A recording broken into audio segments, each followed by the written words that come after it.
When I asked Engineer Hipona, he categorically said gusto ito ni Congressman at narinig yan ni Mr. Chair, kaya kanina pa doon niya rin doon tumutungo yung kanyang pagtatanong. Dinig na dinig nating lahat yon. 2 beses niyang sinabi, yun ang gusto ni Congressman. Mr. Chair, within the meaning of bibig versus Ochoa, when a member of Congress will do anything after the GAA, yung sinabi niyang gusto ni Congressman, will that be post-enactment measure, Mr. Chair? Mr. Deputy Administrator? Your Honor, my reply is based on the premises given, Your Honor. It might, yes, Your Honor, be considered a violation. Kasi yun ang gusto niya, sabi niya. Sa mga tweet, meron pa siyang impluensya kung saan patungo yung direction ng implementation ng building. Tama? Yes, Your Honor. That is the statement, Your Honor. Yes. That was the statement, and you were there also, and I think you heard the engineer saying, ito ang gusto ni Congressman, twice nating narinig. At yun nga na mga kabayan, nahuli nga sa sariling bibig itong si DPWH Engineer tungkol nga dito sa itinatayong proyekto ni Governor Oaminal. Ayon nga sa DPWH Engineer, ang plano nga ay 2-story building lang na parang low-rise condominium ang dapat gawin. Ngunit nakapangako nga itong si Governor Oaminal sa harapan nga ng kanyang nasasakupan at sa telebisyon na gagawin niya ng 3-story building itong condo na to. Kaya nabunyag ang pangingialam nito na pwede niyang ikakulong dahil nga sa pag-impluensya sa nasabing proyekto. At galing na rin kay DPWH Engineer na ang nasusunod dito na imbis silang mga engineer ay ang masusunod ang kagustuhan ni Congressman na kung saan ilang beses niyang sinabi nang tanongin siya ni Congressman Marcoleta. At kung bago ka pa nga lang sa akin channel, huwag mo kalimutang i-hit ang like at subscribe button para updated ka sa mga uploads ko araw-araw, kabayan. Panoorin natin ang kabuuan ng video ito. Mr. Chair. Yes. Marcoleta, yes. A few, very few questions. I think one question for the Deputy Administrator of the Supreme Court, one for the representative from the NHA, and one for the Assistant Solicitor General, Mr. Chair. Okay, please finish up with those 3 questions. Yes. One for the Deputy Court Administrator Villanueva, sir. Yes, Deputy Mr. Chair. Deputy Administrator, are you still there? Yes, Your Honor, Mr. Chair. During the last hearing, when I asked Engineer Hipona, why is it that despite the fact that the soil exploration already assured that the maximum capacity of that building is only for 3 floors, and I have shown a video clip, the Honorable Diaz-Waminal was promising his constituents that he will be putting another floor. And when I asked Engineer Hipona, he categorically said, gusto ito ni Congressman. At narinig yan ni Mr. Chair, kaya kanina pa, doon niya rin doon tumutungo yung kanyang pagtatanong. Dinig na dinig nating lahat yon. 2 beses niyang sinabi, yun ang gusto ni Congressman. Mr. Chair, within the meaning of bibig versus Ochoa, when a member of Congress will do anything after the GAA, yung sinabi niyang gusto ni Congressman, will that be post-enactment measure, Mr. Chair? Mr. Deputy Administrator? Your Honor, my reply is based on the premises given, Your Honor. It might, yes, Your Honor, be considered a violation. Kasi yun ang gusto niya, sabi niya. Sa mga tweet, meron pa siyang impluensya kung saan patungo yung direction ng implementation ng building. Tama? Yes, Your Honor. That is the statement, Your Honor. Yes. That was the statement, and you were there also, and I think you heard the engineer saying, ito ang gusto ni Congressman, twice nating narinig. Mr. Chair, I will go now to the representative from the NHA. Salamat, Deputy Administrator. Thank you, Your Honor. Thank you rin po.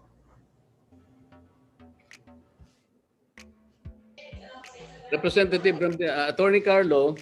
Good afternoon, Your Honor. Good afternoon. Pasensya na at binalikan kita uli kasi ang pinag-uusapan na issue yung tungkol sa insight development. May sinasabi ka kanina justifying that under 7279 pwedeng gumawa o pwedeng kunin ng pwedeng i-develop ng LGU. Something like that. You said that, right? Yes, Your Honor. If it's what exactly is the provision in 7279 are you referring to? Section 9, Your Honor, the priorities of the acquisition of land, because we're talking about the order of priority why the local government directly expropriate the property. So if it's an on-site, Your Honor, there's a provision in 7279 that the priorities can be not applied to the case, Your Honor. In this particular case, you were saying that Republic Act 7279 did not apply. Which particular part of Section 9 of 7279 are you referring to? The last part, Your Honor, the last paragraph, it says that where on-site development is found more practicable and advantageous to the beneficiaries, the priorities mentioned in this section shall not apply, Your Honor.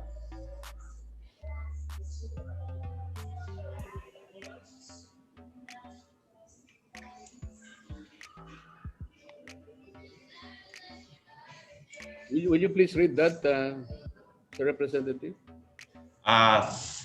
In Section 9, Your Honor, the priorities in the acquisition of land, lands for social housing should be acquired in the following order. And the last provision of that, Your Honor, yes. The last paragraph says that where on-site development is found more practicable and advantageous to the beneficiaries, the priorities mentioned in this section shall not apply. Okay, so you're talking here of the advantages to the beneficiaries.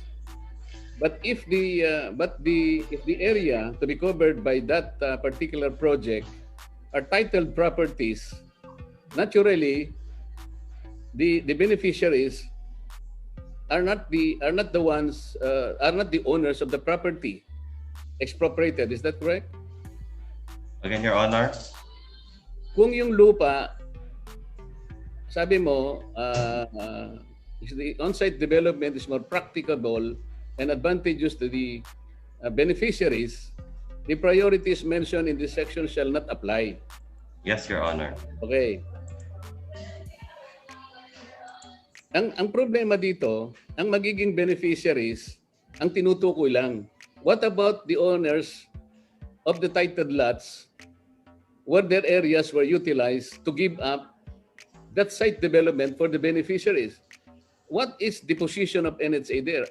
Will you allow the acquisition of private lands for purposes of providing certain beneficiaries housing for them, but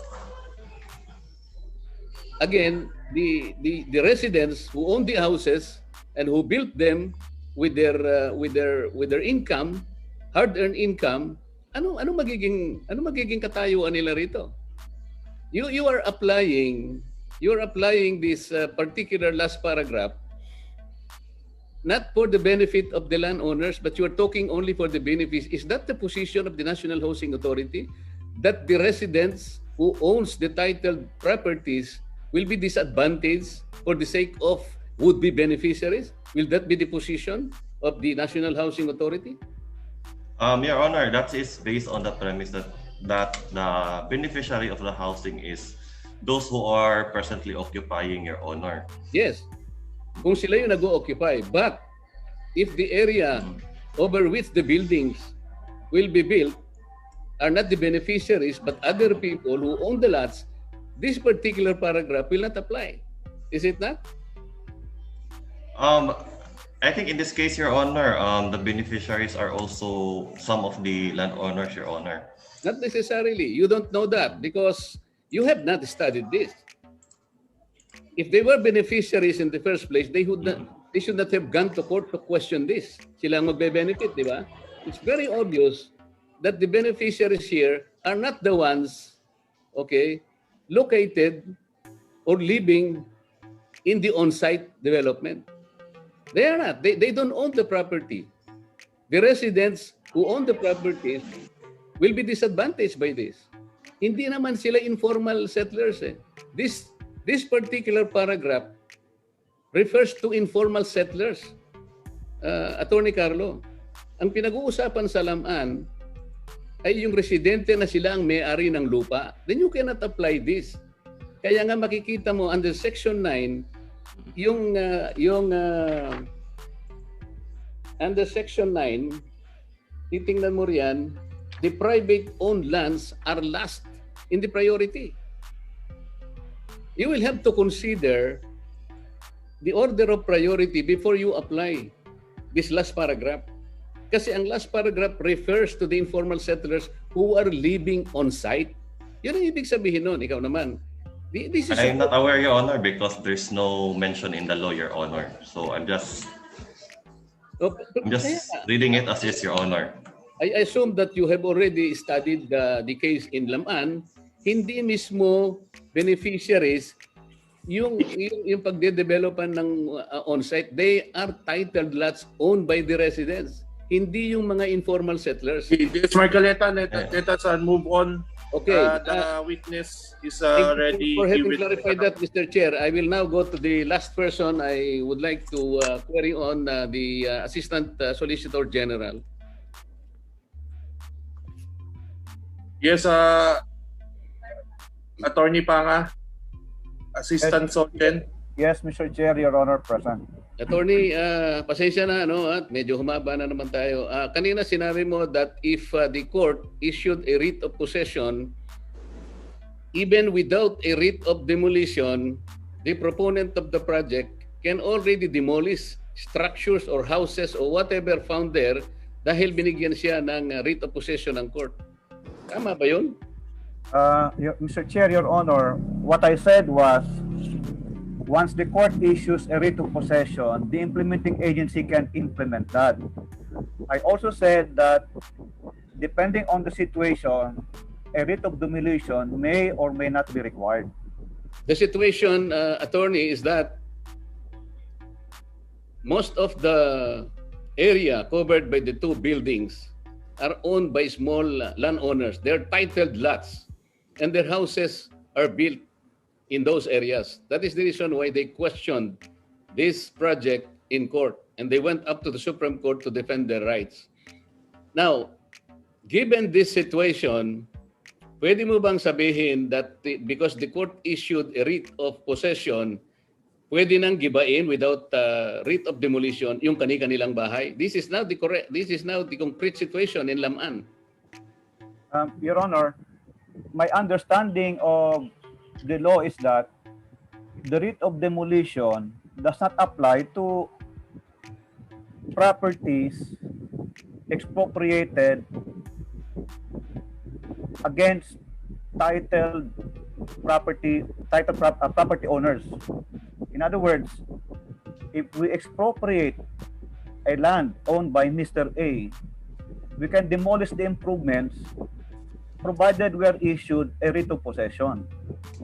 But the law says that if the area, whether owned by A or B, is occupied by informal settlers, then the law requires a writ of demolition if they refuse to remove their structures, even if a writ of possession has already been issued by the court.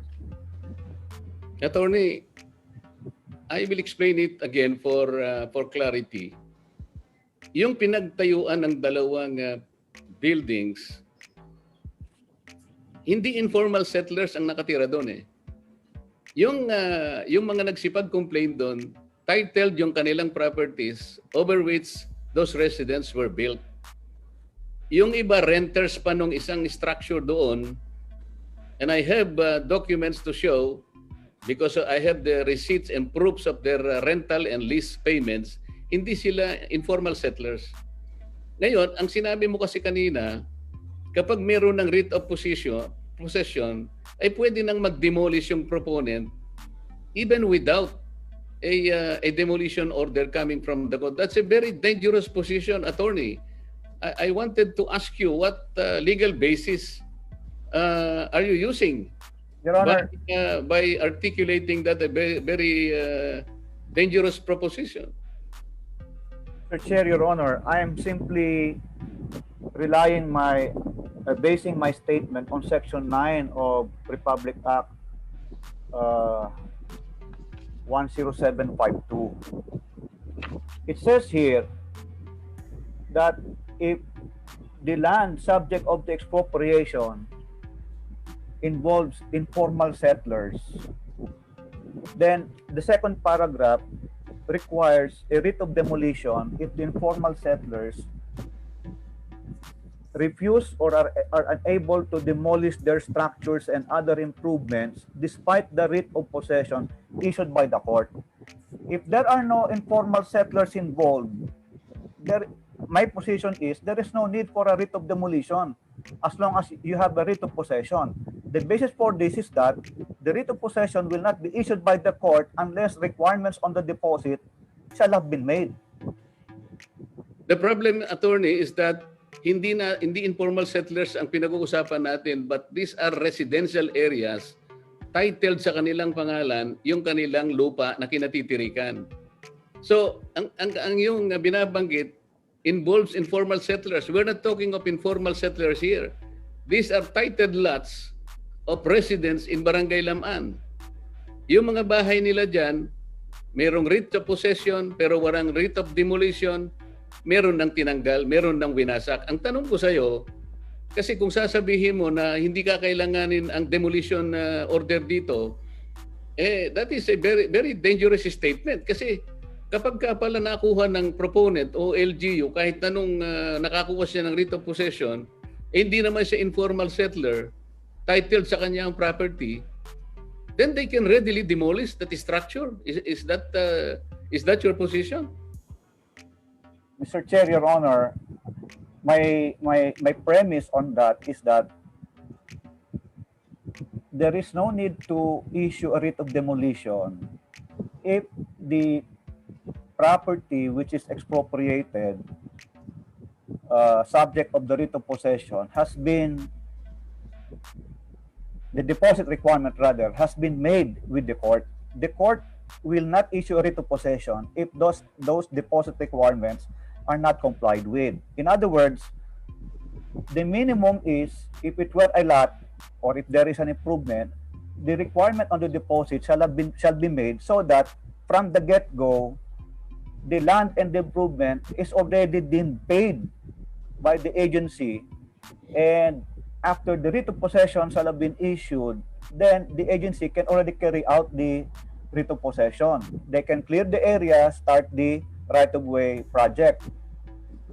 The reason why I mentioned writ of demolition involving informal settlers, because that's the only time in the Right-of-Way Act under Section 9 that the writ of demolition was mentioned. And that writ is required. Ganito kaya medyo hindi tayo magkaintindihan ganito eh. You're assuming that because the court already issued the writ of possession, the deposits required under Republic Act 10752 have been completely deposited, complied with. Hindi ganoon ang nangyari as testified to by the clerk of court. Sa mga tweet, walang nangyaring pagbabayaran, walang computation of due compensation ng property, walang replacement cost, and wala ring market value yung tungkol sa trees or plants or shrubs na naalis doon. Sa mga tweet, you already entertain and assume na nagkaroon na ng bayaran, pumayag na lahat ang mga tao, that completed already the issue, kaya nagkaroon ng writ of possession. Hindi ganun ang nangyari in this particular case. Walang ganitong nangyari. There is no regulation. Yes, Marcoleta, I think we will not get through anything here because the OSD already gave his stand. Let's just leave it at that. Yes, Mr. Chair. I think it is his own interpretation, but hindi kami magkaintindihan sa facts because I think he has not taken all the facts that we have been trying to. I think he has been here since the first hearing, and I think he Yes, is precisely. already. I think there are facts that are not yet within his reach, Mr. Chair. Like for example, ang buong akala niya, puro informal settlers yung nandun, and he did not realize that there are title properties involved here. My interpretation of his answer is, if there are no informal settlers involved, there is no need for the writ of demolition. The writ of demolition is only needed when there are informal settlers involved in that particular case. So I think let's just take his, we cannot berate him to produce another answer. I think he has already given his final answer. Yes, Mr. Chair, but we would like only to differentiate the situation here, because if the informal settlers are protected, I don't think the law purposely will not protect also the titled properties owned by the residents. Yun lang naman ang gusto nating i-differentiate doon, Mr. Chair. And thank you, Mr. Chair. Will you still change your answer, or that's your final answer? Because I need to regulate this hearing, so that is that your final answer already? Mr. Chair, Your Honors, yes, I stand by my answers because I just rely on the provisions of the law, Your Honor. Okay, thank you. Mr. Chair, ang final manifestation ko dito, I think the representative from the Solicitor General's office must consider all the facts that we have been trying to find out in this hearing, because we are not talking only of informal settlers. There are no informal settlers in Lam'an, Mr. Chair. They are all residents. Mostly they are renters, Mr. Chair. Noted. That's why his answer is, since there are no informal settlers, then there is no need for a writ of demolition. So what happens to the residents who are not informal settlers when their house were demolished, Mr. Chair? That's the only question. I don't want to create the impression on the part of the Solicitor General that he can make a statement, a very dangerous statement. It is as if that the residents are not protected because the writ of demolition is no longer needed. Mr. Chair. You know, my personal opinion, the law is subject to interpretation. So he has a different interpretation from your interpretation. So I think another third party should be able to interpret your differing opinions. That's my final. That's my take on that. Because we've given this topic already around 10 minutes, and it's going around and round. That's why we need to. I'm already finished with him, Mr. Chair. Thank you. Salamat, Mr. Assistant Solicitor General, for your answer. Thank you, Mr. Chair, Your Honor. Thank you, DS Marcoleta. At hanggang dito na lang, no, mga kabayan, at huwag mo kang kalimutang i-hit ang like at subscribe button para updated ka sa mga uploads ko araw-araw. Hanggang sa muli, paalam! Iparin ang tayog ng ulan. Gusto kong sisirin ang lalim ng dagat. Gusto kong akyatin ang tuktok ng bundok. Tuklasin ang hiwagang sa